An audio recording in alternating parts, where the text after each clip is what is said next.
ബിസ്മില്ലാഹിർ റഹ്മാനിർ റഹീം. അസ്സലാമു അലൈക്കും വറഹ്മത്തുള്ളാഹി തആല വബറകാതുഹു. ബിസ്മില്ലാഹി വൽഹംദുലില്ലാഹി വസ്സലാത്തു വസ്സലാമു അലാ അഷ്റഫി റസൂലില്ലാഹി വഅലാ ആലിഹിൽ ഫായിസീന ബിറിദല്ലാഹി അമ്മാ ബഅദ്. മുഅ്മിനീങ്ങളെ, അല്ലാഹു നമ്മെ കബൂലാക്കട്ടെ. നമ്മുടെ പാപങ്ങൾ അല്ലാഹു പുറത്തു തരട്ടെ. രോഗങ്ങൾ അല്ലാഹു ശിഫയാക്കട്ടെ. മരിച്ചുപോയവരുടെ ഖബർ അല്ലാഹു സന്തോഷത്തിലാക്കട്ടെ. തെറ്റുകുറ്റങ്ങൾ അവർക്കും നമുക്കും അല്ലാഹു നിരുപാധികം മാപ്പാക്കി തരട്ടെ. നമ്മുടെയും കുടുംബത്തിന്റെയും സൃഷ്ട ആയുസ് അല്ലാഹു പൊരുത്തപ്പെട്ട വഴിയിലും ഇസ്സത്തോടെ സന്തോഷത്തോടെ ദീർഘായുസ്സോടെ കഴിഞ്ഞ് ഈമാൻ സലാമത്തായി മരിക്കാനുള്ള മഹാഭാഗ്യത്തിൽ അല്ലാഹു ചേർക്കട്ടെ എന്ന് ആമുഖമായി ദുആ ചെയ്യുകയാണ്. പരിശുദ്ധ ഖുർആൻ നമ്മെ എല്ലാവരെയും നേരത്തെ തന്നെ അറിയിച്ചിട്ടുള്ള ഒരു മുന്നറിയിപ്പാണ്. നരകത്തെ നിങ്ങൾ ഭയക്കണം. നരകത്തിൽ കത്തിക്കപ്പെടുന്ന അഗ്നി നിങ്ങളോ നിങ്ങളുടെ കുടുംബമോ ആവല്ലേ എന്ന്. അള്ളാഹുവിന്റെ സ്നേഹത്തിന്റെ ഉപദേശത്തിന് എത്ര അർത്ഥവും എത്ര വലിയ ആഴവുമാണ് ഉള്ളത് എന്ന് നാം ഓരോരുത്തരും മനസ്സിലാക്കുക. എന്തുകൊണ്ട്? അള്ളാഹു റബ്ബുൽ ഇസ്സത്ത് ഇതിന്റെ ഗൗരവം നമ്മെ അറിയിക്കുന്നത് അവന്റെ സ്നേഹമാണ്. അള്ളാഹു ഇതിൽ നിന്നുള്ള മുൻകരുതലുകൾ നമുക്ക് മറ്റു വഴിയിലൂടെയും പഠിപ്പിച്ചു തന്നിട്ടുണ്ട്. ശ്രദ്ധേയമായ സൂറത്ത് തഹരീമിന്റെ 6-ാമത്തെ ആയത്ത്, ബിസ്മില്ലാഹിർ റഹ്മാനിർ റഹീം, യാ അയ്യുഹല്ലദീന ആമനൂ ഖൂ അൻഫുസകും വഅഹ്ലീകും നാറാ. ഓ മുഅ്മിനീങ്ങളെ, നിങ്ങൾ നിങ്ങളുടെ ശരീരങ്ങളെ, നിങ്ങളുടെ കുടുംബത്തെ നരകാഗ്നിയിൽ നിന്നും സൂക്ഷിക്കണേ എന്ന് പറഞ്ഞാൽ ഈ ആയത്തിന് ഒരുപാട് അർത്ഥമുണ്ട്. നിങ്ങളുടെ സ്വന്തം ശരീരം നരകത്തിൽ പോവാൻ നിങ്ങൾക്കെതിരെ അള്ളാഹുവിന്റെ മുന്നിൽ ന്യായവുമായി നിങ്ങളുടെ മക്കൾ വന്നാൽ നിങ്ങൾ എത്ര വലിയ നന്മ ചെയ്താലും നിങ്ങൾ നരകത്തിന് വിധിക്കപ്പെട്ടവരാവും. അപ്പൊ നിങ്ങളുടെ ശരീരത്തെ നിങ്ങൾ നരകത്തിൽ നിന്നുള്ള മോചനത്തിന് നടത്തുന്ന ആ പ്രയത്നത്തിന്റെ അതേ രീതിയിൽ തന്നെ കുടുംബത്തെയും മോചിപ്പിക്കാൻ, അവരും ദീനിയായി വരാൻ തന്നെ നിങ്ങളും ശ്രമിക്കണം. നിങ്ങൾ മാത്രം നന്നായതുകൊണ്ട് നിങ്ങളുടെ മക്കൾ നിങ്ങൾക്കെതിരെ വരിക വഴി ആ നന്നായത് നിങ്ങൾക്ക് പ്രയോജനപ്പെടാതെ. ബിസ്മില്ലാഹിർ റഹ്മാനിർ റഹീം, റബ്ബനാ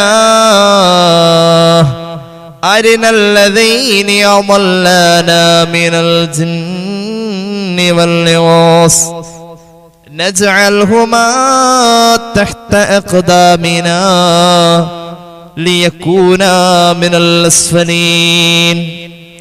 ഞങ്ങളെ വഴിപിഴപ്പിച്ചവരെ കാണിച്ചു തന്നാൽ ഞങ്ങൾ ഞങ്ങളുടെ കാലിന്റെ ചുവട്ടിലിട്ട് അവരെ ചവിട്ടി മെതിക്കുമെന്ന് മക്കള് പറയും. അങ്ങനൊരു കാലം മഹ്ശറയിൽ നമുക്ക് പ്രതീക്ഷിക്കാം. അങ്ങനൊരവസ്ഥ അള്ളാഹു കാത്ത് രക്ഷിക്കട്ടെ. അപ്പൊ സ്വന്തം നന്മ കൊണ്ട് മാത്രം സ്വന്തം രക്ഷപ്പെടാ എന്നുള്ളതല്ല, കുടുംബത്തെയും കൂടി കൂട്ടണം. സ്വർഗം പറഞ്ഞോടത്ത് കുടുംബമാണ്. കുടുംബം അപ്പോഴല്ലേ സ്വർഗാവ. സ്വർഗത്തിന്റെ പരിപൂർണത സങ്കല്പിക്കുന്നിടത്ത് കുടുംബവും കൂടി വേണമല്ലോ, അല്ലെങ്കിൽ അതൊരു പരിപൂർണതയില്ല.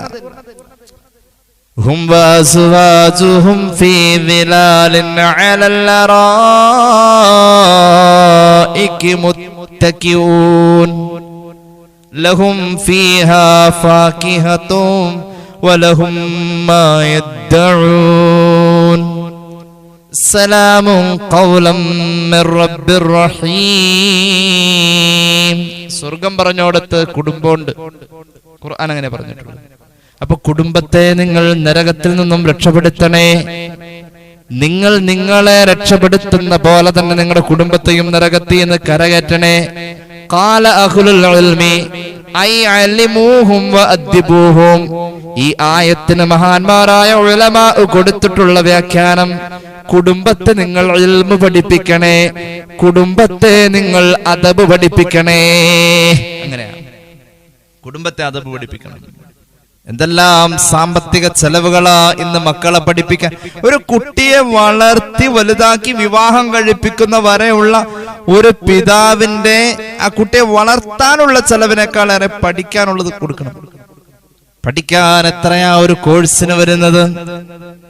എത്രയെത്ര സമ്മാനങ്ങളാ മക്കൾക്ക് വേണ്ടി നമ്മൾ നൽകുന്നത്. അള്ളാഹുവിന്റെ ഹബീബ് പഠിപ്പിക്കുന്നു ഏറ്റവും വലിയ സമ്മാനം ഏതാ? ഇമാം അഹ്മദിന്റെ മുസ്നദിൽ ഹദീസ് കാണാം. നമ്മൾ മുമ്പ് പറഞ്ഞിട്ടുണ്ട് ഹദീസ്. عن أيوب بن موسى عن نبيه عن جده قال رسول الله صلى الله عليه وسلم ما نحل والد ولده أفضل من أدب حسن. ഒരു ഉപ്പ ഒരു ഉമ്മ തന്റെ കുട്ടിക്ക് നൽകുന്ന ഏറ്റവും വലിയ സമ്മാനം, ഏറ്റവും നല്ല അദബ് പഠിപ്പിക്കുക എന്നതാ സയ്യിദുനാ റസൂലുള്ളാഹി സ്വല്ലല്ലാഹു അലൈഹി വസല്ലം. ഏറ്റവും നല്ല സമ്മാനം, ഏറ്റവും നല്ല അദബ് പഠിപ്പിക്കുക. വാപ്പ പഠിപ്പിക്കുക, ഉമ്മ പഠിപ്പിക്കുക. ഉമ്മ പഠിപ്പിച്ചത് എത്ര നല്ല അദബുകളുണ്ട്. വാപ്പാടെ പഠനം പഠിപ്പിക്കൽ അധ്യാപനത്തിന്റെ ഒക്കെ എത്രയോ മുമ്പ്. അതുകൊണ്ടാണ് ഹബീബായ നബി തങ്ങൾ പഠിപ്പിച്ചത്, ഒരു വ്യക്തിയുടെ ജീവിതത്തിന്റെ ആദ്യത്തെ അധ്യാപിക, ആദ്യത്തെ വിദ്യാലയം ഉമ്മാന്റെ മടിത്തട്ടാണെന്ന് സയ്യിദുനാ റസൂലുള്ളാഹി സ്വല്ലല്ലാഹു അലൈഹി വസല്ലം. ഒരുപാട് പഠിക്കാനുണ്ട് അവിടെ. നിസ്കരിക്കാൻ കൽപ്പിക്കണം. ആര്? 7 വയസ്സിൽ കൽപ്പിച്ചാൽ കുട്ടി ചെയ്യണോലോ. 7 വയസ്സിൽ കുട്ടി ചെയ്യാനാ 7 വയസ്സിൽ കൽപ്പിക്കാൻ പറഞ്ഞത്. 7 വയസ്സിൽ കുട്ടി നിസ്കരിച്ച് ചെയ്ത് കാണിക്കണമെങ്കിൽ 7-ന് മുമ്പ് അത് പരിശീലിക്കണം. 10-ലും ചെയ്തില്ലെങ്കിൽ തള്ളണമെന്നാ പറഞ്ഞത്. അപ്പൊ 7 വർഷത്തെ ആ കുട്ടിയുടെ വയസ്സിനുള്ളിൽ അനുകരണത്തിന്റെ ഒരു സമയം വരുന്നത് വാപ്പാക്കുമ്മക്കറിയാം. എങ്ങനെയാണ് ഓരോ കുട്ടികളും അനുകരിക്കുക? ചിലപ്പോ പാട്ടുപാടി അനുകരിക്കും, ചിലപ്പോൾ നടന്ന് അനുകരിക്കും, ചിലപ്പോൾ അവർ ഏതെങ്കിലും താരങ്ങളെ അനുകരിക്കും. അവരുടെ ആ സംസ്ഥാനത്തിന്റെ വളർച്ച പോലെ അനുകരണത്തിന്റെ ഒരു സ്വഭാവമുണ്ട്. ആ വളർച്ചയും മാതാപിതാക്കൾക്കറിയാം. അനുകരണം കുട്ടികളിൽ കണ്ടു തുടങ്ങുന്ന കാലം മുതൽക്ക് നിസ്കരിപ്പിക്കണം. അപ്പോഴാണ് 7 വയസ്സിൽ നിസ്കരിക്കൂ എന്ന് പറഞ്ഞാൽ കുട്ടി പോയി നിസ്കരിക്കൂ. 10 വയസ്സ് വരുമ്പോൾ കുട്ടി നിസ്കരിച്ചില്ലെങ്കിൽ തള്ളണമെന്ന് പറയുന്നത്. 7 വയസ്സിൽ അവൻ പരിശീലിച്ചു വെച്ചത് 7 to 10 3 കൊല്ലം കുട്ടി അനുഷ്ഠാന പദത്തിൽ കൊണ്ടുവരിക വഴി ജീവിതത്തിൽ നിന്നും തേച്ചാലും മാച്ചാലും ആ നിസ്കാരം പോകില്ല. ഏറ്റവും വലിയ അദബ് അവിടെയല്ലേ? അൻ അംർ ഇബ്നു ശുഐബ് അൻ ജദ്ദിഹി അൻ നബിഹി അൻ ജദ്ദിഹി ഖാല റസൂലുള്ളാഹി സ്വല്ലല്ലാഹു അലൈഹി വസല്ലം. ഇമാം അബൂദാവൂദിന്റെ സുനനിലെ ഹദീസ് നമ്മൾ എപ്പോഴും കേട്ടിട്ടുള്ളതാണ്. പുണ്യ നബി പഠിപ്പിക്കുന്നു സല്ലല്ലാഹു അലൈഹി വസല്ലം, മുറൂ ഔലാദകും ബിസ്സലാ വഹും അബ്നാഉ 7 സിനീൻ. 7 വയസ്സുള്ള മക്കൾക്ക് നിങ്ങൾ നിസ്കാരം കൽപ്പിക്കണേ. സയ്യിദുനാ റസൂലുള്ളാഹി വദ്രിബൂഹും അലൈഹാ വഹും അബ്നാഉ 10 സിനീൻ. 10 വയസ്സായിട്ടും അനുഷ്ഠിച്ചില്ലെങ്കിൽ നിങ്ങൾ അതിന്റെ പേരിൽ തല്ലാം, നിങ്ങൾക്ക് തല്ലാം. അതേ ഹദീസിൽ ബാക്കി കേട്ടോളൂ, വഫർഖൂ ബൈനഹും ഫിൽ മദാജിഇ. ഈ പ്രായപരിധിയെ കണക്കിലെടുത്ത് തന്നെ അവരെ വിരിപ്പിൽ നിന്നും നിങ്ങൾ മാറ്റിക്കിടത്തണം. 10-16 വയസ്സായാലും ബെഡ്റൂമിൽ നിന്ന് കുട്ടികളെ ഒഴിവാക്കാത്ത കാരണന്മാരുണ്ട്. അങ്ങനെയല്ല, പേരൻസ് ഒക്കെ ശ്രദ്ധിക്കണം. അതിനൊക്കെ ഒരുപാട് സൈക്കോളജിക്കൽ ആയിട്ടുള്ള കാര്യങ്ങളൊക്കെ ഉണ്ട്. കുട്ടികളുടെ മനസ്സിൽ ചിത്രീകരണത്തിന്റെ ഒരു പ്രായം വരും. ചിലത് സങ്കല്പിച്ചു കൂട്ടവര്. അതിന് ഇടം വെക്കാതെ അവരെ കിടപ്പറയിൽ അവരുടെ പ്രായത്തെ ഈ വളർച്ചയുടെ കൂടെ നിങ്ങൾ കണക്കാക്കി പോന്നോ. അവനവന്റെ കുട്ടി എത്ര വലുതായാലും ഉമ്മാക്ക് കുട്ടി എന്നും കുട്ടി തന്നെയാ. അങ്ങനെയുണ്ട്. അപ്പോൾ കുട്ടികളെ പരിശീലിപ്പിക്കുന്ന നിസ്കാരം വലിയൊരു അദബാണത്. കേട്ടോളൂ, ഭക്ഷണം കഴിക്കുന്നോടത്ത് കുട്ടികളെ പലതും പഠിപ്പിക്കാൻ. എങ്ങനെയാ ഭക്ഷണം കഴിക്കാൻ? ഹബീബായ നബി കരീം സല്ലല്ലാഹു അലൈഹി വസല്ലം തങ്ങളുടെ കൂടെ ഇരുന്ന് ഭക്ഷണം കഴിച്ച കുട്ടികളൊക്കെ വലിയ വലിയ സ്വഹാബികൾ അവരുടെ ബാല്യം ഓർക്കുന്നുണ്ട്. മഹാനായ ഉമർ ഇബ്നു അബീ സലമ റളിയല്ലാഹു അൻഹു പറയുന്നുണ്ട്, കുന്തു ഉലമാ ഫീ ഹജ്രി റസൂലുള്ളാഹി സ്വല്ലല്ലാഹു അലൈഹി വസല്ലം. ഹബീബായ നബി കരീം സല്ലല്ലാഹു അലൈഹി വസല്ലം തങ്ങളുടെ മടിത്തട്ടിൽ ഇരിക്കാൻ പറ്റിയ ഒരു കുട്ടിത്തം എനിക്കുണ്ടായിരുന്നു. അങ്ങനെ ഒരു പ്രായമുള്ള സമയത്ത് അള്ളാഹുവിന്റെ ഹബീബ് സല്ലല്ലാഹു അലൈഹി വസല്ലം തങ്ങളുടെ മടിയിലായിരിക്കുക എന്ന് പറഞ്ഞാൽ അത്രയും ചേർന്നിരിക്കാൻ. ആ സമയം എന്റെ മുന്നിൽ കൊണ്ടുവന്ന് വെച്ച ഭക്ഷണം ഞാൻ കഴിക്കുന്ന എന്റെ ആ ബാല്യം എനിക്ക് ഓർമ്മയുണ്ട്. ഞാൻ പാത്രത്തിന്റെ 4 ഭാഗത്തുനിന്ന് വാരി തിന്നാൻ ശ്രമിച്ചു. ഫഖാല ലി റസൂലുള്ളാഹി സ്വല്ലല്ലാഹു അലൈഹി വസല്ലം, വളരെ കുഞ്ഞായിരിക്കുന്ന എന്നോട് അല്ലാഹുവിന്റെ ഹബീബ് അന്ന് പറഞ്ഞു, യാ ഗുലാം, ഓ പൊന്നുമോനെ, ബിസ്മില്ലാഹ്, ബിസ്മി ചൊല്ലിയോ പൊന്നുമോൻ, ബിസ്മി ചൊല്ലിയോ, ബിസ്മി ചൊല്ലുമോനെ, വകുൽ ബിയമീനിക, നിന്റെ വലത് കൈ വെച്ചാ നീ കഴിക്കേണ്ടത് മോനെ, വകുൽ മിമ്മാ യലീക, പാത്രത്തോട് നീ അടുത്തിരിക്കുമ്പോൾ നിന്റെ ചേർന്നുള്ള ഭാഗം പാത്രത്തിന്റെ ഒരു അരികിൽ നിന്ന് അങ്ങോട്ട് അങ്ങനെ തിന്നുമോനെ. അങ്ങനെ അള്ളാഹുവിന്റെ ഹബീബന്റെ കുഞ്ഞിളം പ്രായത്തിൽ പറഞ്ഞത്. പിന്നീട് എന്റെ ജീവിതം മുഴുവൻ അതൊരു ശീലമായിരുന്നു. ഭക്ഷണം കഴിക്കുന്നതിന്റെ അദബ് എന്നെ പഠിപ്പിച്ചത് സയ്യിദുനാ റസൂലുള്ളാഹി സ്വഹീഹുൽ ബുഖാരി ഈ ഹദീസ് രേഖപ്പെടുത്തിയിട്ടുണ്ട്. അപ്പൊ നമ്മൾ കുട്ടികൾ നന്മ ചെയ്യുന്നതിന് അനുകരിക്കുന്ന ഒരു ടൈം കണ്ടെത്തി അത് അവരിൽ നമ്മൾ പരമാവധി പരിശീലിപ്പിക്കുക എന്നുള്ളതാണ്. അല്ലാഹു തൗഫീഖ് നൽകട്ടെ. എപ്പോഴും ഒരു ദുആ ഉണ്ടല്ലോ, മക്കള് നന്നാവാൻ, ഭർത്താവ് നന്നാവാൻ, ഭാര്യ നന്നാവാൻ ഒരു ദുആ അല്ലാഹുവിന്റെ ഖുർആൻ പറഞ്ഞു. ഈ ദുആ മുഅ്മിൻ മാത്രമേ ചെയ്യൂ. ഈ ദുആ മുഅ്മിനിന്റെ അടയാളമാ. ഈ ദുആ ജീവിതത്തിൽ ഒഴിവാക്കാൻ പാടില്ല. ഈ ദുആ ചെയ്യൽ വഴി ഭാര്യ നന്നാവും. ഈ ദുആ ചെയ്യുക വഴി ഭർത്താവ് നന്നാവും. ഈ ദുആ ചെയ്യുക വഴി മക്കള് നന്നാവണം. ആ ദുആഇന്റെ അന്തസത്തയിലേക്ക് ജീവിതം ഇറങ്ങണം. കേട്ടോളൂ, ദുആ സൂറത്തുൽ ഫുർഖാന്റെ 74-ാമത്തെ ആയത്ത്. മുഅ്മിനീങ്ങളുടെ ലക്ഷണം വല്ലദീന യഖൂലൂൻ, ആരാ മുഅ്മിനീങ്ങള്? അവരിങ്ങനെ ദുആ ചെയ്യും. എങ്ങനെ? റബ്ബനാ ഹബ് ലനാ മിൻ അസ്വാജിനാ വദുർരിയാതിനാ ഖുർറത അഅ്യുനിൻ വജഅൽനാ ലിൽ മുത്തഖീന ഇമാമാ. അല്ലാഹുവേ, ഞങ്ങളുടെ ശ്രമം കൊണ്ട് നടക്കൂല അല്ലാഹ്.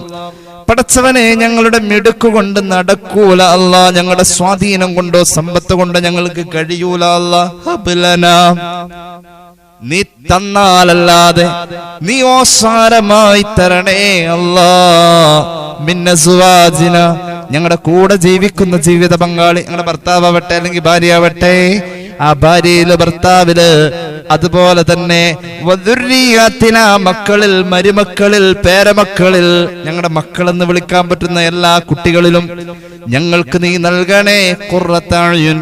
ഞങ്ങളുടെ കണ്ണുകൊണ്ട് നോക്കുമ്പോ ഒരു സന്തോഷം കിട്ടണം അല്ലാ. വജഅൽനാ ലിൽ മുത്തഖീന ഇമാമ, അവർ മുത്തഖീങ്ങളാണ് എങ്കിൽ അവർക്ക് മുന്നിൽ നിന്നുകൊണ്ട് നല്ലത് പറയുന്നവരുടെ ഇമാം എന്ന പദവി ഞങ്ങൾക്കും നൽകണേ. അവരെ നന്നാക്കണേ, അവരെക്കാളും ഞങ്ങളെ നന്നാക്കണേ എന്നതിനർത്ഥം. ഈ ദുആ ഉണ്ടല്ലോ, ഈ ദുആയില് കണ്ണിന് സന്തോഷം തരണേ എന്നല്ലേ പറഞ്ഞത്? ഭാര്യയില് അല്ലെങ്കിൽ ഭർത്താവില്, മക്കളില്, പടച്ചോനെ ഞങ്ങളുടെ കണ്ണിന് നോക്കിയാൽ സന്തോഷം കിട്ടണം, അങ്ങനത്തെ ഒരു അവസ്ഥ അവരിൽ തരണേ എന്നുള്ള ഈ പ്രയോഗമുണ്ടല്ലോ. മഹാന്മാർ ഒരുപാട് ചർച്ച ചെയ്തിട്ടുള്ള ഒരു പണ്ഡിതോചിതമായ വലിയ സഭകളിൽ മുഴുവനും ഈ ആയത്തെടുത്ത് വെച്ച് വിശകലനം ചെയ്യപ്പെട്ടിട്ടുണ്ട്. പണ്ഡിതന്മാർ കൂടിയ ഇൽമു പറയാൻ പറ്റിയ സദസ്സർ മുഴുവൻ ഈ ആയത്തെ വ്യാഖ്യാനിച്ചിട്ടുണ്ട്, ഈ ആയത്ത് ചർച്ച ചെയ്യപ്പെട്ടിട്ടുണ്ട് എന്നുള്ളതാണ് മഹാന്മാരായ മുഫസ്സിരീങ്ങൾ ഇത് സംബന്ധമായി നമ്മോട് പറയുന്നത്. തഫ്സീർ ഇബ്നു അബി ഹാത്തിമിന്റെ ഗ്രന്ഥത്തിൽ കാണാം, ഇബ്നു അബി ഹാത്തിം തങ്ങളുടെ തഫ്സീറിൽ കാണാം ഈ ആയത്തിന്റെ വ്യാഖ്യാനം. കേട്ടോളൂ, മഹാനായ കസീർ ഇബ്നു സിയാദ് തങ്ങള് ഹസൻ ബസ്രി റളിയല്ലാഹു അൻഹുവിനോട് ഈ ആയത്തിനെ പറ്റി ചോദിച്ചു. റബ്ബനാ ഹബ് ലനാ മിൻ അസ്വാജിനാ വദുർരിയാതിനാ ഖുർറത അഅ്യുൻ, കണ്ണിന് സന്തോഷം തരണം, ഭാര്യയില് ഭർത്താവിന് കിട്ടണം, ഭർത്താവിൽ ഭാര്യക്ക് കിട്ടണം, മക്കളിൽ കിട്ടണം, മരുമക്കളിൽ കിട്ടണം, പേരമക്കളിൽ കിട്ടണം. ഈ കണ്ണിന് സന്തോഷം കിട്ടണമെന്ന് പറഞ്ഞതിന്റെ അർത്ഥം ആഖിറത്തിൽ കിട്ടണമെന്നാണോ? ഹസൻ ബസ്രിയോട് മഹാനായ കസീർ ഇബ്നു സിയാദ് തങ്ങൾ ചോദിച്ചു. ഹസൻ ബസ്രി തങ്ങൾ പറഞ്ഞു, മഹാദിഹിൽ ഖുർറത ഫിദ് ദുനിയാ ഫിൽ ആഖിറ ഖാല ലാ ബൽ വല്ലാഹി ഫിദ് ദുനിയാ, ഇത് ദുനിയാവിന്ന് കിട്ടണം ഈ സന്തോഷം. എന്നാ ദുനിയാവിന്ന് കിട്ടണേ, എങ്ങനെ കിട്ടാ? ദുനിയാവീന്ന് കിട്ടണം. അതെങ്ങനെ? എങ്ങനെയാ ദുനിയാവീന്ന് ഈ സന്തോഷം കിട്ടാ? ഏത് സന്തോഷം? ഭാര്യയെ കാണുമ്പോൾ ഭർത്താവിന്റെ കണ്ണിന് സന്തോഷം തരണേ എന്ന് മൂമിൻ ദുആ ഇറക്കൂ എന്ന് പറഞ്ഞല്ലോ. ഭർത്താവിനെ കാണുമ്പോൾ ഭാര്യക്ക് സന്തോഷം കണ്ണിന് കിട്ടണം. മക്കള്, മരുമക്കള്, പേരമക്കള് അവരെ കാണുമ്പോൾ കണ്ണിന് സന്തോഷം കിട്ടണേ എന്ന് ദുആ ഇറക്കും മൂമിനീങ്ങൾ. അങ്ങനെയാണല്ലോ പറഞ്ഞത്. ആ ഒരു സന്തോഷം അത് ദുനിയാവിന്ന് എങ്ങനെ കിട്ടാം? ഹസൻ ബസരി തങ്ങൾ കൊടുക്കുന്ന അർത്ഥം കണ്ടോട്ടോ. അതായത് ഒരു അടിമക്ക് അള്ളാഹു കാണിച്ചു കൊടുക്കും അവന്റെ സഹോദരനും അവന്റെ ഭാര്യയും അവന്റെ കുടുംബം, അവന് കാണുന്ന അവന്റെ കുടുംബാംഗങ്ങൾ മുഴുവനും അള്ളാഹുവിന്റെ ത്വാഴത്തിലായി പടച്ചോന്റെ വഴിപ്പാടിലായി നടക്കുന്നത് കാണാനുള്ള അവസരം അല്ലാഹു കൊടുക്കലാണ്. അതോടൊപ്പം തന്നെ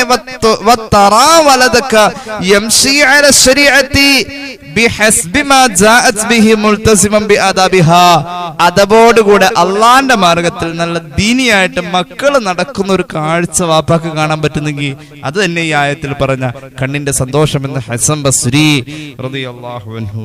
അത്രത്തോളം മഹാന്മാരുടെ ജീവിതത്തിൽ ഈ ആയത്ത് ചർച്ചയായിട്ടുണ്ട്. ഈ ചെറിയ ആയത്തൊന്നുമല്ല. റബ്ബനാ ഹബ് ലനാ മിൻ അസ്വാജിനാ വദുരിയാതിനാ ഖുറത അയുൻ. കണ്ണിന്റെ കുളിർമ തരണേ എന്ന് പറഞ്ഞ അതബുള്ള മക്കളെ തന്നെ അള്ളാഹു തൗഫീഖ് നൽകട്ടെ. അതബുള്ള ഭാര്യക്ക് അതബ് വേണം, ഭർത്താവിനും വേണം അതിൻ്റെതായ രീതിയിൽ. എല്ലാം ഭാര്യയുടെ തലയിൽ കെട്ടിവെച്ചിട്ട് അങ്ങനെ ഒഴിഞ്ഞു മാറില്ലല്ല, മൂപ്പരും നന്നാവേണ്ടതുണ്ട്. അദബെന്ന് പറഞ്ഞാൽ അൽ അദബു അസാസ്. ഏതൊരു നന്മയും നന്മയാവണം എന്നുള്ളടത്തതിന്റെ ഏറ്റവും മുഖ്യമായ മാനദണ്ഡം, അടിസ്ഥാനം അദബാണെന്ന് മഹാന്മാര് പഠിപ്പിക്കാം. അദബിലൊക്കെ പോയി ഓരോരുത്തർക്കും അവരുടേതായ ആ ഒരു നിലവാരത്തിലുള്ള അദബ് നിർബന്ധ. അല്ലാഹു തൗഫീഖ് നൽകട്ടെ. ഒരു കുട്ടി ജനിച്ചു. അവന്റെ ജനനം മുതൽക്ക് അവനുള്ള അദബ്, എന്തൊരു വാക്കാണ് അദബ്. അള്ളാഹു നമ്മുടെ മുന്നിൽ അങ്ങനെ ഒരു വാക്ക് അവതരിപ്പിച്ചു തന്നെ. അദബ് എന്നുള്ളത് അക്ഷരം കുറിക്കുന്നോടത്ത് ആദ്യം പഠിക്കുന്ന വാക്ക അബുൻ, അദബുൻ. അലിഫും ബാവും ചേർന്നു ആദ്യ അക്ഷരങ്ങൾ. ആദ്യത്തെ രണ്ടെണ്ണം കൂട്ടിവെച്ചപ്പോൾ പിതൃത്ത കിട്ടിയത്. അലിഫ് ബ ചേർത്ത് വെച്ചപ്പോ അബുൻ, വാപ്പാ. അബു എന്നതിന്റെ ഇടയിൽ ദാല് കടന്നു വന്നു. ദാലും വലിയ അകലമല്ല, ആദ്യ അക്ഷരങ്ങളിൽ പെട്ടതാ. അദബ് ചെറിയ കാര്യമൊന്നുമല്ല. കേട്ടോളൂ, ഇമാം ബൈഹഖിയുടെ ശുഅബിൽ ഒരു ഹദീസ് ഉണ്ട്. അൻ നബി സഈദ് അൽ ഖുദ്രി റളിയല്ലാഹു അൻഹു വഅൻ ഇബ്നു അബ്ബാസ് റളിയല്ലാഹു അൻഹു. രണ്ട് സ്വഹാബികളായ ഹദീസ് അല്ലാഹുവിന്റെ ഹബീബ് പറയുന്നത് കേട്ടതായി പറയുന്നത് ഇമാം ബൈഹഖിയുടെ ശുഅബിലുണ്ട്. ഖാല റസൂലുള്ളാഹി, പുണ്യ നബി പഠിപ്പിച്ചു, മൻ വലദ ലഹു വലദുൻ ഫൽയുഹ്സിൻ ഇസ്മ. ആർക്കെങ്കിലും ഒരു കുട്ടി ജനിച്ചിട്ടുണ്ട് എങ്കിൽ ആദ്യം ചെയ്യേണ്ടത് നല്ല പേര് വിളിക്കട്ടെ. നല്ല പേര് ഗൂഗിൾ പാപ്പ പറയുന്ന പേരല്ല, ഗൂഗിൾ ജൂതന്റെ. അവന് ഇഷ്ടമുള്ള പേര് പറയും, അവന് ഇഷ്ടമുള്ള അർത്ഥവും കൊടുക്കും, എന്നിട്ട് അത് അങ്ങോട്ട് ഇടാം. അങ്ങനെ ഇടണേന് കുറ്റമല്ല. ഗൂഗിള് പറഞ്ഞ പേര് ഏതെങ്കിലും ഒരു ഇൽമുള്ള ആളായിട്ടൊന്ന് ആലോചിക്കണം. എന്നിട്ടോ ഇൽമുള്ള ആളായിട്ട് ആലോചിച്ചിട്ട് ഇൽമുള്ള ആൾ അതിൽ കറക്റ്റ് ആയിട്ട് ഒരു ആൻസർ തരും. അതനുസരിച്ച് കുട്ടിക്ക് പേരിടണം. പേര് ജീവിതത്തിൽ സ്വാധീനിക്കുമെന്ന് പുണ്യനബി സല്ലല്ലാഹു അലാ മുഹമ്മദ്. കുട്ടിയുടെ പേര് ജീവിതത്തിൽ സ്വാധീനിക്കുമെന്ന് സയ്യിദുനാ റസൂലുള്ളാഹി. അങ്ങനെയുണ്ട്, കുട്ടിയുടെ പേര് സ്വാധീനിക്കും. സ്വഹീഹുൽ ബുഖാരിയിൽ ഒരു ഹദീസ് ഉണ്ട്. മഹാനായ സ്വഹാബി വന്നപ്പോ റസൂലുള്ള പേര് ചോദിച്ചു. സ്വഹാബി പേര് പറഞ്ഞു ഹസൻ, സങ്കടം. റസൂലുള്ള പറഞ്ഞു, മോനെ നിന്റെ പേര് സങ്കടം എന്നല്ല, സഹലുൻ, സന്തോഷാണെന്ന് പറഞ്ഞു. പേര് സഹല് എന്ന് മാറ്റിക്കൊടുത്തു. അപ്പൊ സ്വഹാബി പറഞ്ഞു, ഉപ്പാപ്പമാരായിട്ടിട്ട പേരാ നബിയെ, ഇത് മാറ്റാൻ എനിക്ക് താല്പര്യമില്ല എന്ന് റസൂലുള്ളാഹിയുടെ മുന്നിൽ വെച്ച് സ്വഹാബി അദ്ദേഹത്തിന്റെ അവസ്ഥ പറഞ്ഞു, ധിക്കരിച്ച് പറഞ്ഞതല്ല. അള്ളാഹുവിന്റെ ഹബീബ് പിന്നെ തിരുത്താൻ പോയില്ല. റസൂലുള്ളാഹിയുടെ മുന്നിൽ വെച്ചുകൊണ്ട് സങ്കടമെന്ന അർത്ഥമുള്ള പേര് പറഞ്ഞ സ്വഹാബിയുടെ പേരെ കുട്ടി പറയാ, തലമുറ 2 കഴിഞ്ഞു എന്നിട്ടും സങ്കടം മാറിയിട്ടില്ല. പേരിനർത്ഥമുണ്ട്. മറിയം, മറിയം എന്ന് പേര് വെച്ചു ഹന്ന റളിയല്ലാഹു അൻഹ. ഇത് പെണ്ണുങ്ങളുടെ ഒരു അവകാശം പോലെയാണ്. പേരൊക്കെ കണ്ടുപിടിക്കാതിട എന്നുള്ളത് പെണ്ണുങ്ങൾ അതിന് മുൻകൈ എടുക്കും. അതിനെ നിരുത്സാഹപ്പെടുത്തേണ്ടതില്ല. പക്ഷെ പേരാവണം.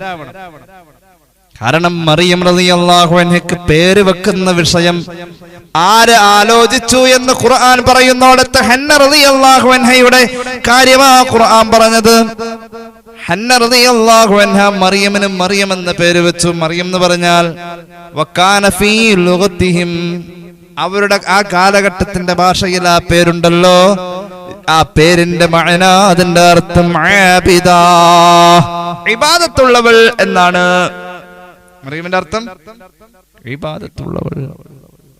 കേട്ടോളൂ, കുട്ടി ഉണ്ടായാൽ നിങ്ങൾ നല്ല പേര് വെക്കണേ. അതുപോലെ തന്നെ റസൂൽ പിന്നെ പറഞ്ഞു അദ്ദിബുഹു, അവനെ അദബ് പഠിപ്പിക്കണേ. ഡിഗ്രിക്ക് പഠിപ്പിക്കണേ എന്നല്ല, അദബ്. അത് ഡിഗ്രിക്ക് കിട്ടിക്കൊള്ളണമെന്നില്ല. അത് ഏത് വിദ്യാഭ്യാസത്തിന്റെ കൂടെയും കിട്ടാതെ പോകുന്നു. എന്നാൽ അതിന്റെ എല്ലാ അറിവും അധ്യാപകനെ ആദരിക്കണമെന്നുള്ളത് മാത്സ് പഠിക്കുന്ന കുട്ടികൾ അവൻ പഠിക്കുന്ന തിയറികളിലില്ല, സയൻസ് പഠിക്കുന്ന കുട്ടിയിലില്ല. ഈ അധ്യാപനം നടത്തുന്ന ആളുടെ അധ്യാപനത്തെയും അധ്യാപകൻ എന്ന വ്യക്തിയെയും ആദരിക്കുക എന്നത്, അതാണ് അദബ്. തിരിച്ചറിവ് അത് പഠിപ്പിക്കണം. അല്ലാഹു തൗഫീഖ് നൽകട്ടെ. കേട്ടോളൂ, അദബ് പഠിപ്പിക്കണേ. ഫൈദാ ബലഗ ഫൽയുസവ്വിജുഹു, കുട്ടി പ്രായമായാൽ, ജോലി കിട്ടിയാലെന്നല്ല, പ്രായമായാൽ 30 വയസ്സെന്നല്ല, പ്രായപൂർത്തിയായാൽ തിരിച്ചറിവിന്റെ പ്രായത്തിൽ തിരിച്ചറിവ് കൊടുത്ത് ഇസ്ലാമിക പക്വതയിൽ വളർത്തിയാൽ അവൻ തെറ്റ് ചെയ്യൂല. നമുക്കവിടെ പരാജയം സംഭവിച്ചു. പ്രായമായാൽ വിവാഹത്തിനുള്ള എല്ലാ സജ്ജീകരണങ്ങളും ഉണ്ടെങ്കിൽ വൈകിക്കല്ലേ. കാരണം വിവാഹത്തിന് മുമ്പ് വിവാഹത്തിന് ശേഷം നടക്കേണ്ട ഒരു കാര്യത്തെ വിവാഹത്തിന് മുമ്പ് ഹറാമായ നിലക്ക് ഈ കുട്ടി ചെയ്താൽ അതിന്റെ ഉത്തരവാദിത്തം വാപ്പയുടെ പിരടിയിലാണെന്ന് സയ്യിദുനാ റസൂലുള്ളാഹി. വൈഫൈം ബലഗ ഫലം യുസവ്വിജുഹു, വാപ്പ വിവാഹം കഴിപ്പിച്ചില്ല, മനഃപൂർവ്വം ബന്ധിച്ചു. എന്നാൽ ഫഅസ്വാബ ഇസ്മൻ, കുട്ടി വിവാഹശേഷം ചെയ്യേണ്ട, ഹലാലിലൂടെ ചെയ്യേണ്ട കാര്യം ഹറാമായിട്ട് വിവാഹത്തിന് മുമ്പ് ചെയ്താൽ ഫഇന്നമാ ഇസ്മുഹു അലാ അബീഹി, കുറ്റകൃത്യത്തിന് അല്ലാഹു വാപ്പയുടെ മേലിലാ ചാർജ് ചെയ്യാ എന്ന് സയ്യിദുനാ റസൂലുള്ളാഹി. അല്ലാഹു കാത്തുരക്ഷിക്കട്ടെ. അപ്പൊ കുട്ടി ഉണ്ടായ നല്ല പേര്. രസകരമായൊരു സംഭവമുണ്ട്. മൗസൂഅത്തു ദിഫാഇ അൻ റസൂലില്ലാഹി സ്വല്ലല്ലാഹു അലൈഹി വസല്ലം എന്ന കിതാബില് ഒരു ചരിത്രം കാണാം. ഉമർ ഇബ്നുൽ ഖത്താബ് റളിയല്ലാഹു അൻഹുവിന്റെ ഭരണം നടന്നുകൊണ്ടിരിക്കുന്ന സമയമാണ്. അപ്പോഴുണ്ട് ഒരു വാപ്പ വന്നു ഉമർ ഇബ്നുൽ ഖത്താബ് തങ്ങളോട് പരാതി പറയാൻ. യസ്കൂ ഇലൈഹി ഉഖൂഖ ഇബ്നിഹി, മകൻ ശല്യം ചെയ്യുന്നു, ഇടങ്ങേറാക്കുന്നു. മോനെ കൊണ്ടുള്ള പൊറുതികേട് പറയാൻ വേണ്ടി വാപ്പ പരാതിയുമായി വന്നപ്പോ മകനെ വാപ്പയോടൊപ്പം ഉമർ ഇബ്നുൽ ഖത്താബ് തങ്ങൾ വിളിച്ചു വരുത്തി. എന്നിട്ട് ചോദിച്ചു, എന്താ മോനെ നീ വാപ്പാക്ക് ബുദ്ധിമുട്ടുണ്ടാക്കുന്നത്? വാപ്പാനെ അടങ്ങാറാക്കണം എന്താ? വാപ്പാക്ക് നീ പ്രയാസങ്ങൾ ഉണ്ടാക്കുന്നെന്താ? അപ്പൊ മകൻ പറഞ്ഞു, ഫഖാലൽ വലദു, മകൻ പറഞ്ഞു, യാ അമീറുൽ മുഅ്മിനീൻ, എനിക്ക് ചോദിക്കാനുണ്ട് മഹാനായ ഉമർ ഇബ്നുൽ ഖത്താബ് തങ്ങളെ, അലൈസലിൽ വലദി ഹഖ്ഖുൻ അലാ അബീ, ഒരു വാപ്പയെ ഞാൻ ബുദ്ധിമുട്ടിച്ചു എന്ന് പറഞ്ഞല്ലേ എന്നെ ഇവിടെ കൊണ്ടുവന്നത് എന്ന് ഞാൻ ചോദിക്കട്ടെ, വാപ്പാക്ക് മക്കളോട് ഹക്കടപാടുകളുണ്ടോ? ഉമർ ഇബ്നുൽ ഖത്താബ് തങ്ങൾ പറഞ്ഞു, ബല, ഉണ്ടല്ലോ. എന്തൊക്കെയാണത്? അപ്പോൾ ഉമർ ഇബ്നുൽ ഖത്താബ് തങ്ങൾ പറഞ്ഞു, ഒരുപാടൊന്നും പറയാനല്ല, ഒരു 3 എണ്ണം പറയാം. അടിസ്ഥാനപരമായി ഒന്നാമത്തെ, നല്ലൊരു ഉമ്മാനെ കൊടുക്കുക എന്നുള്ളതാണ്. അതായത് ഈ വാപ്പ വിവാഹത്തിന് വേണ്ടി തെരഞ്ഞെടുക്കുന്നത് ഒരു സ്വാലിഹത്തായ ഒരു പെണ്ണിനായിരിക്കണം. ഒന്നാമത്തെ കടമ, കുട്ടിയോടുള്ള കടമയാണത്. അല്ലെങ്കിൽ വാപ്പയുടെ വിവാഹശേഷം ആ ഉമ്മാനെ നന്നാക്കിയെടുക്കണം. വാപ്പ ഒരു കുട്ടിയെ വളർത്തേണ്ടതായ ഒരു ദീനിയായ ബോധമുള്ളവളാക്കണം ഭാര്യയെ. ആര്? ഭർത്താവ്. ഒന്നാമത്തെ കടമ അതാ, വാപ്പ മക്കൾക്ക് ചെയ്യേണ്ട ഒന്നാമത്തെ കടമ. രണ്ടാമത്തെ കടമ, നല്ലൊരു പേര് വിളിക്കണം ഒരു കുട്ടിണ്ടായ. മൂന്നാമത്തെ കടമ, ഖുർആൻ പഠിപ്പിക്കണം, അദബ് പഠിപ്പിക്കണം. വയുഅല്ലിമുഹുൽ കിതാബ. ഈ 3 കടമ. ഈ 3 അന്ന് അവിടെ നിൽക്കട്ടെ, അടിസ്ഥാനപരമായി 3 കടമേല് എന്റെ വാപ്പ ഈ 3 പരാജയമാണ്. ഒന്നാമത്തേത് എന്റെ ഉമ്മ, അവൾ ഒരു മജൂസിയാണ്, അവൾ ഒരു സ്വാലിഹത്തല്ല. രണ്ടാമത്തെ പ്രശ്നം സമ്മാനി ജുഊൽ എന്ന് പറയും, ജുഉൽ എന്ന് പറയും. എന്റെ വാപ്പ എനിക്ക് പേര് വെച്ചിരിക്കുന്നത് ജുഉൽ, കരിവണ്ട്. കൊച്ചിനിട്ടിരിക്കുന്ന പേരാ കരിവണ്ട്. കുട്ടിയുടെ പേര് കരിവണ്ട്. വാപ്പ മോനെ എന്ന് വിളിക്കുമ്പോ ജുഅലേ അങ്ങനെ വിളിവെക്കും. കരിവണ്ട് മോളണ മാതിരി ദേഷ്യം പിടിച്ച് അലറി വിളിച്ച് കരിവണ്ടിന്റെ സ്വഭാവം കാണിക്കും. എന്റെ പേര് കുട്ടിയിൽ സ്വാധീനിക്കുമെന്ന് പുണ്യ നബി സല്ലല്ലാഹു അലൈഹി വസല്ലം. നല്ലൊരു ഉമ്മാനെ കൊടുത്തില്ല, പോരാത്തതിന് കരിവണ്ടെന്ന് അർത്ഥമുള്ള പേര്. മൂന്നാമത്തേത് വലം യുഅല്ലിമനി മിനൽ കിതാബി ഹർഫൻ വാഹിദ, ഒരു ഹർഫ് പോലും എന്റെ വാപ്പ എന്നെ ഖുർആൻ പഠിപ്പിച്ചിട്ടില്ല. ഇതാണ് എന്റെ വാപ്പ എനിക്ക് ചെയ്തിട്ടുള്ളത്. ഫൽതഫത ഇലൈഹി അമീറുൽ മുഅ്മിനീൻ, മഹാനായ ഉമർ ഇബ്നുൽ ഖത്താബ് വാപ്പാന്റെ നേരെ നോക്കി എന്നിട്ട് ചോദിച്ചു, അയ്യുഹർ റജുൽ, ഓ മനുഷ്യ, അജിത ഇലയ തസ്കു ഉഖൂഖ ബിനിക വഖദ അഖഖതഹു ഖബ്ല അൻ യഉഖക. നിനക്ക് നിന്റെ മകൻ ഭാവിയിൽ ശല്യമാകുന്നതിന് മുമ്പേ നീ ഇപ്പൊ നിന്റെ മോനെ ശല്യാക്കിയിരിക്ക. നിന്റെ പരാതി മോൻ നിനക്ക് ശല്യാണെന്ന, യഥാർത്ഥത്തിൽ നീയാണ് നിന്റെ മകനെ ശല്യമാക്കിയത്, നാശമാക്കിയത് എന്ന് പറഞ്ഞുകൊണ്ട് ഉമർ ഇബ്നുൽ ഖത്താബ് റളിയല്ലാഹു അൻഹു അയാൾ ശകാരിച്ചു. ഒറ്റ വാക്കിൽ പറഞ്ഞാൽ അതബില്ലാത്തതിന്റെ കുറവ് തന്നെയാണ്. അദബ് ഇല്ലാത്തതിന്റെ കുറവ് തന്നെയാണ്. അള്ളാഹു കാത്തുരക്ഷിക്കട്ടെ. അദബ് വേണം, ആദരിക്കേണ്ടതിന് ആദരിക്കണം, അതാണ് അദബ്. അങ്ങനുണ്ട്, ആദരിക്കേണ്ടതിന് ആദരിക്കണം, അതാണ് അദബ്. ബഹുമാനിക്കേണ്ടവരെ ബഹുമാനിക്കണം, അതാണ് അദബ്. മഹാനായ ഇമാം ഇബ്നു കസീർ അദ്ദേഹത്തിന്റെ അൽ ബിദായത്ത് വൻ നിഹായയിൽ ഒരു സംഭവം പറയുന്നുണ്ട്. മഹാനായ സൂഫി ചക്രവാളത്തിലെ പ്രമുഖനായ പണ്ഡിതൻ മഹാനായ ബിശ്റുൽ ഹാഫി റളിയല്ലാഹു അൻഹുവിന്റെ ജീവിത ചരിത്രം. കാന ശാതിറൻ ഫീ ബദ്ഇ അംരിഹി, സ്വഭാവം മോശമായിരുന്നു മഹാനായ ബിശ്റുൽ ഹാഫിയുടെ ആദ്യകാലങ്ങളിൽ. അദ്ദേഹത്ര നല്ല മനുഷ്യനൊന്നായിരുന്നില്ല. തൗബ ചെയ്ത് അദ്ദേഹം വലിയന്റെ പദവിയിലേക്ക്, കുത്തുബിന്റെ പദവിയിലേക്ക് വന്നു. മഹാനവറുകൾക്ക് അതിനൊരു കാരണമായി ചരിത്രത്തിൽ ഗണിക്കപ്പെടുന്നത് അദബ് തന്നെയാണ്. വസബബു തൗബതിഹി അന്നഹു വജദ റുഖഅതൻ ഫീഹാ ഇസ്മുല്ലാഹി അസ്സ വജല്ല. ഒരിക്കൽ ഒരു കടലാസ് കഷ്ണം കണ്ടു. ഒരു കടലാസ് കഷ്ണത്തിൽ അല്ലാഹുവിന്റെ ഇസ്മ എഴുതി വച്ചിരിക്കുന്നത് മഹാനായ ബിശ്റുൽ ഹാഫി കണ്ടു. അദ്ദേഹം കണ്ടത് നിലത്ത് കിടക്കുന്ന ഒരു പഴയ കടലാസിന്റെ കഷ്ണം, അതിൽ അല്ലാഹുവിന്റെ പേരുണ്ട്.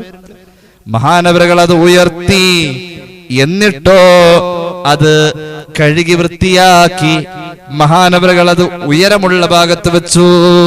ഇത് കിടന്നു കിട്ടിയത് ഒരു ബാത്റൂമിന്റെ പരിസരത്തൊന്നും കൂടിയാണ്. എന്നിട്ടോ മഹാനവറുകൾ അത് വൃത്തിയായി സൂക്ഷിച്ചു. എന്നിട്ടോ മഹാനവറുകൾ അല്ലാഹുവോട് ദുആറെന്നോ അല്ലെങ്കിൽ വിളിച്ചു പറഞ്ഞു, സയ്യിദി ഇസ്മുക ഹാഹുനാ മുൽഖാ യുദാസ്. ചവിട്ടിക്കൂട്ടുന്ന രീതിയിൽ അല്ലാഹുവേ നിന്റെ ഇസ്മ ഇവിടെ കിടന്ന് എനിക്ക് കിട്ടി, ഞാനത് സൂക്ഷിച്ചിട്ടുണ്ട്. മഹാനവറുകൾ വളരെ വലിയ ആത്മാർത്ഥമായ ആദരവോടുകൂടി അള്ളാന്റെ ഇസ്മിനെ ബഹുമാനിച്ചു. ഒരു മുസാഫിന്റെ കഷ്ണം താഴെ കിടന്ന് കിട്ടുന്ന പോലെ അള്ളാഹുവിനായ പ്രവൃത്തി ഇഷ്ടായി. മഹാനവറുകള് ആ കടലാസ് കഷ്ണത്തെ, അള്ളാന്റെ ഇസ്മുള്ള കടലാസ് കഷ്ണത്തെ മഹാനവറുകൾ അതുമായി പോയി ഒരു അത്തര കച്ചവടക്കാരന്റെ അടുത്ത് പോയി. ബാത്റൂമിന്റെ പരിസരത്ത് അത് കിട്ടിയെന്ന് പറഞ്ഞു, കഴുകി വൃത്തിയാക്കി. അള്ളാഹുവിന് ഇഷ്ടമായിട്ടോ ഈ പണി. മഹാനവറുകൾ അതുമായിട്ട് ഒരു അത്ര കച്ചവടക്കാരന്റെ അടുത്ത് പോയി. ഫസ്തറാ ബിദിർഹമിൻ ഗാലിയ, നല്ല മണമുള്ള ഒരു അത്തരം കിട്ടും, ഒരു ദിർഹം കൊടുത്തു വാങ്ങി. എന്നിട്ട് ആ കടലാസ് കഷ്ണത്തിൽ അള്ളാന്റെ ഇസ്മുള്ളതിൽ മഹാനവറുകൾ അത്തർ പുരട്ടി അത് സുഗന്ധപ്പെടുത്തി. എന്നിട്ടോ ആരും എടുത്തുകൊണ്ടാവാതെ ചവിട്ടിക്കൂട്ടാത്ത ഒരു ഉയരമുള്ള ഭാഗത്ത് അള്ളാഹുവിന്റെ ഇസ്മ എഴുതിയ കടലാസ് കഷ്ണത്തെ മഹാനവറുകൾ സൂക്ഷിച്ചു. ആ മനുഷ്യൻ അല്ലാഹു ബിശ്റുൽ ഹാഫി എന്ന പദവിയിൽ, മഹാനവറുകൾ ഈ പദവിയിലെത്തും വിധം ആ വ്യക്തി ജീവിതത്തിലേക്ക് അല്ലാഹു ഈമാന്റെ വെളിച്ചം കൊടുത്തു. അദ്ദേഹത്തിന്റെ വഴി അള്ളാഹു കാണിച്ചു കൊടുത്തു. വലിയ സാഹിദായി, വലിയ ആബിദായി, വലിയ വലിയായി ബഹുമാനിക്കേണ്ടതിനെ ബഹുമാനിച്ച മഹാൻ അള്ളാഹുവിന്റെ വലിയ എന്ന പദവിയിലേക്ക് പറന്നുയർന്നു എന്നുള്ളതാണ്. അള്ളാഹു നമുക്ക് തൗഫീഖ് നൽകട്ടെ. ജീവിതത്തിൽ അള്ളാഹു ആദരിക്കാൻ പറഞ്ഞതിനെ ആദരിക്കാൻ, അള്ളാഹു ബഹുമാനിക്കാൻ പറഞ്ഞതിനെ ബഹുമാനിക്കാൻ, അതൊക്കെ നമുക്ക് ഏറ്റവും ആവശ്യമുള്ളതും അതോടൊപ്പം തന്നെ നമ്മുടെ നിലനിൽപ്പിന് അനിവാര്യമായതുമാണ്. അള്ളാഹുവിന്റെ പ്രവാചകനായ മൂസ അലൈഹിസ്സലാത്തു വസ്സലാമിന്റെ കാലഘട്ടത്തില് ആദരിക്കേണ്ടതിനെ അവഗണിച്ച ആളാണ്. മൂസ അലൈഹിസ്സലാത്തു വസ്സലാമിന്റെ കാലഘട്ടത്തിലുണ്ടായ ഒരു മഹാപണ്ഡിതൻ, അയാളുടെ പേര് ബൽആം ഇബ്നു ബഅഉറ എന്നാണ്. മൂസാ നബിക്ക് എതിരെ അയാൾ ദ്വാരക്കാൻ ശ്രമിച്ചു എന്നുള്ളതാണ് അയാൾ ചെയ്തിട്ടുള്ള ഏറ്റവും വലിയ ഒരു കുറ്റം എന്നുള്ളത്. അള്ളാഹുവിന്റെ കലീം മഹാനായ നബിയെ അനാദരിച്ചു. അയാളെ പറ്റി ഖുർആൻ പറഞ്ഞത് ഒരു പട്ടിയേക്കാളും അവൻ മോശമായി, ഒരു നായന്റെ നിലവാരം പോലുള്ള എന്ന് അള്ളാഹു പുച്ഛിച്ചു പറഞ്ഞത് മഹാന്മാരെ അനാദരിച്ച ആളെ കുറിച്ചാണ്. അപ്പോ നമ്മുടെ ജീവിതത്തിൽ അദബിന്റെ അധ്യായം ഒരിക്കലും അടയുന്നില്ല, എപ്പോഴും അതിങ്ങനെ തുറന്നു വെച്ചിരിക്കാം. എല്ലാ മേഖലകളിലും അദബ് നിറയണം, അദബ് ഉണ്ടാവട്ടെ, അദബുള്ള മക്കളെ അള്ളാഹു നൽകട്ടെ. തൽക്കാലം ഈ ഉപന്യാസം നിർത്തുന്നു. 3 സ്വലാത്ത് ചൊല്ലി ദുആ ചെയ്യാം. സല്ലല്ലാഹു അലാ മുഹമ്മദ് സല്ലല്ലാഹു അലൈഹി വസല്ലം സല്ലല്ലാഹു അലാ മുഹമ്മദ് സല്ലല്ലാഹു അലൈഹി വസല്ലം. അല്ലാഹുമ്മ സ്വല്ലി അലാ മുഹമ്മദ് യാ റബ്ബി സ്വല്ലി അലൈഹി വസല്ലം. അൽഹംദുലില്ലാഹി റബ്ബിൽ ആലമീൻ. അല്ലാഹുമ്മ സ്വല്ലി അലാ സയ്യിദിനാ മുഹമ്മദിൻ വഅലാ ആലി സയ്യിദിനാ വമൗലാനാ മുഹമ്മദ്.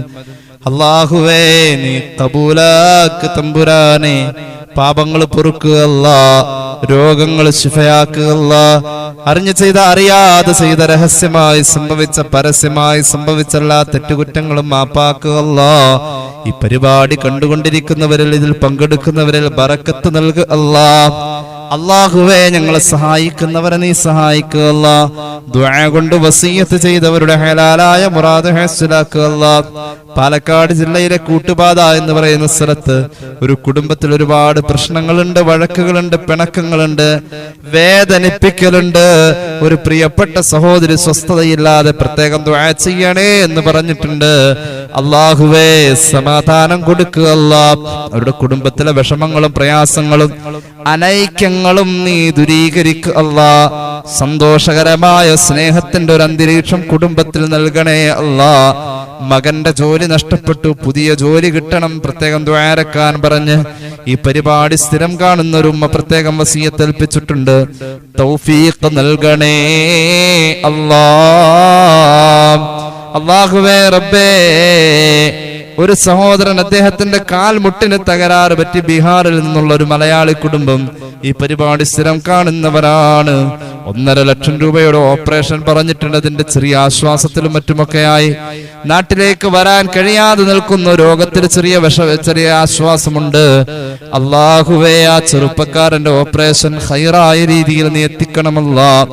സാമ്പത്തികമായവർക്ക് കഴിയാത്ത കാര്യം നീ സഹായിക്കണേ അല്ലാ. കൊച്ചുമക്കളാ റബ്ബേ, അവർക്ക് നീ ആ അപകട നിലയെ തരണം ചെയ്യാൻ അതിജീവിക്കാനുള്ള മഹാഭാഗ്യം നൽകണേ അല്ലാ. അല്ലാഹുവേ റബ്ബേ, ഈ വരുന്ന 10-ാം തീയതി മകന് ഒരു ജോലി വേണം. ജോലിക്ക് വേണ്ടിയുള്ളതായ ശ്രമവുമായി വിദേശത്തേക്ക് പോകുന്ന മകൻ ഈ പരിപാടി സ്ഥിരം കാണുന്ന പ്രിയപ്പെട്ട ഉമ്മ ദുആരക്കാൻ പല പ്രാവശ്യമായി പറയുന്നു. അല്ലാഹുവേ, ഈ ഉള്ളവന് വേണ്ടി എപ്പോഴും ദുആരക്കുന്ന ഒരു ഉമ്മയാണ്. അല്ലാഹുവേ, നല്ല തഖ്വയുള്ള കുടുംബമാണ്. ആ മകൻ ജോലി തേടി പോകുന്നു. അല്ലാഹുവേ റബ്ബേ, ആ മകന്റെ ജോലിയുടെ വഴികൾ നീ എളുപ്പമാക്കുക അല്ലാ. ഖൈറായ ജോലി അടുപ്പിക്കുക അല്ലാ. ആ കുടുംബത്തിൽ ബറക്കത്ത് കൊടുക്കുക അല്ലാ. ഞങ്ങളുടെ കുടുംബങ്ങളിൽ ബറക്കത്ത് നൽകുക അല്ലാ. വീട് പണിയുമായി ബന്ധപ്പെട്ടവരുണ്ട്. അല്ലാഹുവേ, നീ ഖൈറിന്റെ കവാടം തുറക്കുക അല്ലാ. വീട് പണിതതിൽ കടമുള്ളവരുണ്ട്. കടങ്ങൾ നീ കൊടുത്തതാ വീട്ടണേ അല്ലാ.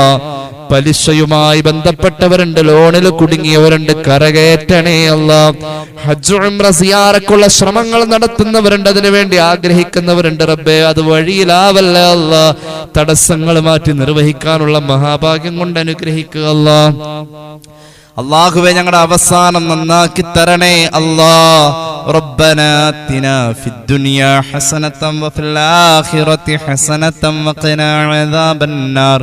ആമീൻ ബിറഹ്മതിക യാ അർഹമർ റഹീമീൻ ബിഫദ്ലി. സല്ലല്ലാഹു അലാ മുഹമ്മദ് സല്ലല്ലാഹു അലൈഹി വസല്ലം. സല്ലല്ലാഹു അലാ മുഹമ്മദ് സല്ലല്ലാഹു അലൈഹി വസല്ലമ. അല്ലാഹുമ്മ സല്ലി അലാ മുഹമ്മദ് യാ റബ്ബി സല്ലി അലൈഹി വസല്ലം. അസ്സലാമു അലൈക്കും വറഹ്മത്തുള്ളാഹി വബറകാതുഹു.